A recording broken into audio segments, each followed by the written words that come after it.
যেদিন প্রধানমন্ত্রী শেখ হাসিনা আসবে সেদিন আমরা খাতা ওপেন করব, আমাদের রেজিস্ট্রি খাতা। আপনাদের নামে বিচার হবে। 1 লাখ 2 লাখ না, 2 কোটি 3 কোটি না, বাংলার 12 কোটি 16 কোটি মানুষ আপনাদের বিরুদ্ধে দাঁড়াবে। সেদিন আপনাদের কি বিচার হবে সেই জন্য রশি পাকান।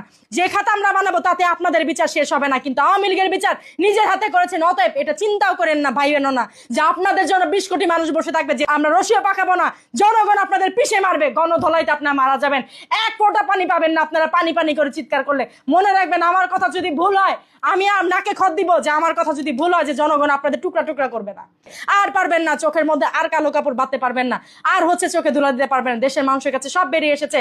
এখন যতই আপনারা বিমুখ প্রচারণা করেন যে শেখ হাসিনার জন্য মোটা দড়ি বানাচ্ছেন, মোটা দড়ি আপনাদের জন্য বানান।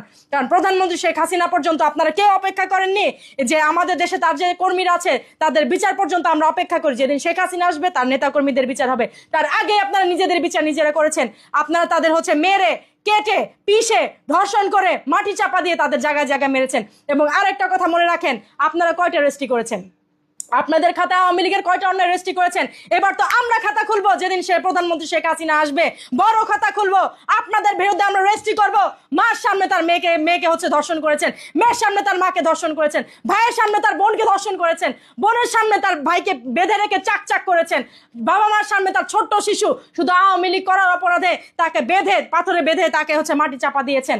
এবং শুধু তাই না, আপনারা বিভিন্ন জায়গায় বিভিন্ন আপনারা বিভিন্ন আওয়ামী লীগের যেখানে শুনেছেন তাদের ব্যবসা বাণিজ্য, সেখানে গিয়ে তাদের গলা কেটে মেরে বিভিন্ন ভিডিও ফুটেজে আছে। আপনারা কি না করেছেন? আপনারা সব করেছেন। আমরা যে রেজিস্ট্রি খাতা খুলবো তার মধ্যে আপনার বিচার শেষ হবে না। একটা ছোট্ট নাবালক শিশুর সামনে তার বাবাকে থাপ্পড় মেরে 2 গেলে নাবালক শিশুর সামনে তার বাবাকে নিয়ে গেছেন প্রিজন ভ্যানে করে। এগুলি সব আছে, আর্কাইভে সব আছে। এগুলি আমাদের খাতা। যখন গিয়ে তাদের জেল হচ্ছে, জেলের মধ্যে 1 মাস 6 মাস 2 বছর থাকলে তাকে কি করছেন, তার ফ্যামিলি মেম্বার যখন জেল গেটে এসে হাজির হচ্ছে সেখান থেকে আপনারা আবার তাদের গিয়ে গ্রেপ্তার দেখাচ্ছেন। কিভাবে গ্রেপ্তার দেখান?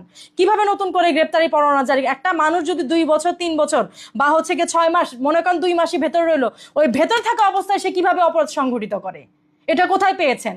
এবং তার নামে আবার কিভাবে অ্যারেস্ট দেখান আপনারা? এরকম তো কোনো নিয়ম নেই। বাংলাদেশের জাতীয় সংবিধানে এরকম কোনো নিয়ম নেই, কোনো আইন কানুন নেই। তো একটা মানুষ ভেতরে থেকে কি অপরাধ সংঘটিত করলো যে তাকে আপনারা জেল গেট থেকে আবার ফেরত দিচ্ছেন, আপনারা গ্রেপ্তারি পরোয়ানা জারি করছেন? এটা তো শুদ্ধ বিচার হওয়া উচিত। দেশে তো এরকম বিচার ছিল না। এরকম বিচার থাকলে আজকে আপনারা যারা এই হায়নার মতো বের হয়ে যা আরম্ভ করছেন, গত 16 বছর যদি এরকম হতো আপনারা তো টিকতেই পারতেন না। আপনাদের তো পরিবার থাকতো না, পরিজন থাকতো না, আপনাদের দেশ বলে কোনো পরিচিতি থাকতো না। এখন বের হয়ে আপনারা কি করছেন? এবং একের পর এক আমরা দেখতে পাচ্ছি যে আপনার টকবগা তাজা তরুণ যাকে বাসা থেকে ধরে নিয়ে গেলেন তার ওয়াইফ, তার ছেলে পেলের সামনে থেকে, পরের দিন সকালবেলা তার লাশ ফেরত দিচ্ছেন। কেন? কোনো রোগে আক্রান্ত নেই, কোনো